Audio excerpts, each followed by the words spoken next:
Let me ask you a question. Are you hopeful about the future? Are you hopeful about your future? If you asked me that a year ago, I would have said no.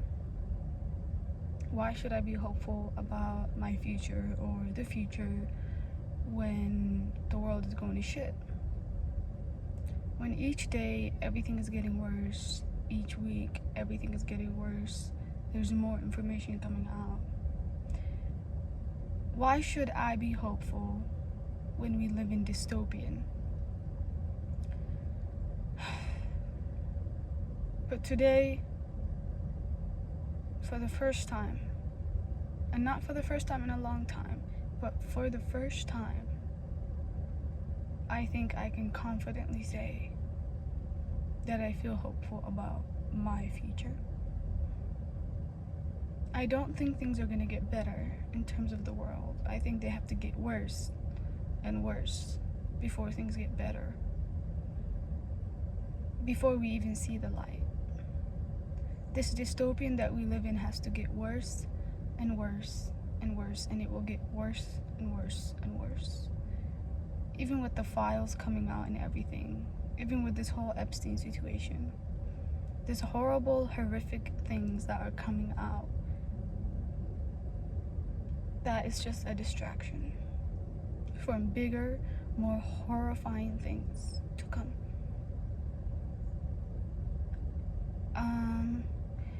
I didn't have a good childhood. For most of my life, I was in survival mode. I still am to an extent. I don't remember much of my childhood. I grew up in a refugee camp, so it makes sense that I don't remember most of it. My favorite thing about my childhood was the rain. It's kind of raining right now. It's just nice. And I'm about to go into a career fair to get a job.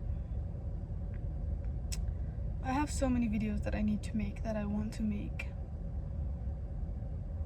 But not having a job for almost a month now opened my eyes to life and what I want life to be. And for the first time, I can actually say I feel hopeful. And you're probably like, why are you getting emotional? Because I've felt hopeless for most of my life. And when I say helpless, I don't mean helpless in the sense of everything is shit. I mean helpless in the sense of I had no desire to live. I never wanted to live. And if I'm being completely honest, the only thing that kept me from offing myself was Islam. This little connection that I had with God was the only reason why I found courage to want to live. But for most of my life, I didn't care. I didn't dare look into my future. Why would I? How could I? I was used to suffering. Suffering was my comfort zone. Suffering is still my comfort zone. For most of my life, I spent surviving. And all of this suffering was normal to me.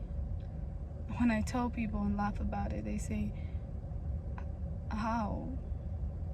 That is horrific.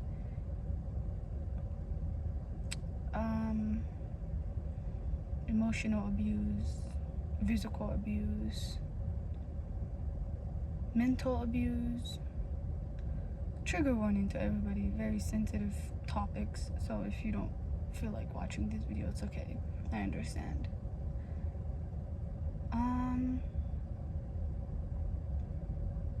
And just hardship after hardship.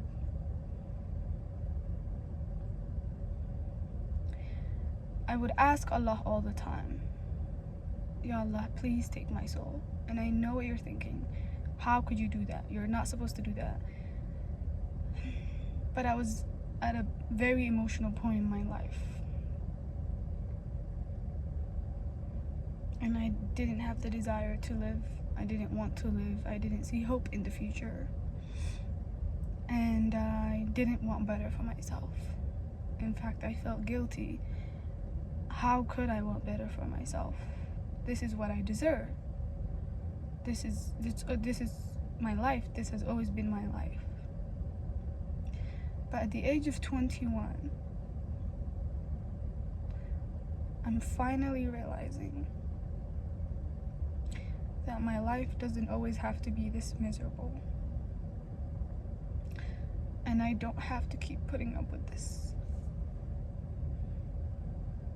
I'm sorry, I didn't mean to be emotional. I told myself I wasn't gonna get emotional.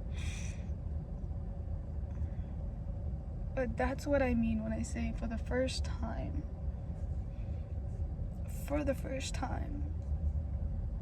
I feel hopeful. Even though the world's fucking going into shit. Even though the world's ending. And even though I'm mad that just when I became an adult, everything has to be shit, I feel hopeful. I'm working on moving out right now, even though it feels impossible. I got laid off. I've been posting a lot of TikToks, and it's been fun. I went back to social media. I will make a video on how weird TikTok is now, with everything. And strangers' comments, kind words, have helped me get through so much. It's why I keep making these videos, because if I could just uplift one person, I know what that means. Because sometimes when I read strangers' comments on TikTok, even on YouTube, I felt a little bit hopeful each time. I want better for myself, and I want to keep striving for my goals.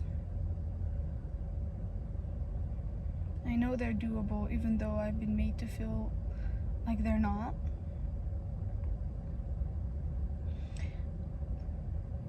But I guess I've just gotten to a point where I'm fed up, I'm done, and I'm at the tipping point of my life where I'm just over it. I don't want to keep suffering. My whole life I've been told, you just gotta put up with it. Like, iska sabar, like my mom would say, which is like, just be patient, or like just endure it. I don't want to endure it anymore. I don't have to keep enduring it anymore. And I don't think Allah wants me to keep enduring it anymore. I think Allah wants me to want better for myself. I think there's this helplessness that comes with depression. And I've always had depression, but it's been circumstantial depression. It's not clinical depression. It's because the environment I was raised in and I was put on was never good. I've had to disassociate to survive. I've had to just survive, and I want to live. I don't want to just survive and survive and survive. I want to live, and I deserve to live. And saying all of this sounds so freeing.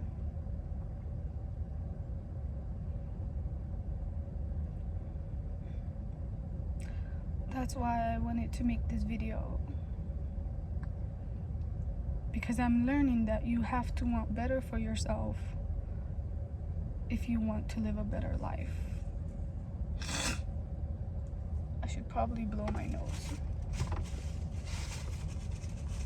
Can't believe I'm making a video crying on the internet. You have to want better for yourself. I know the feeling of helplessness. I know it too well. And I think a long time ago I kind of just gave up.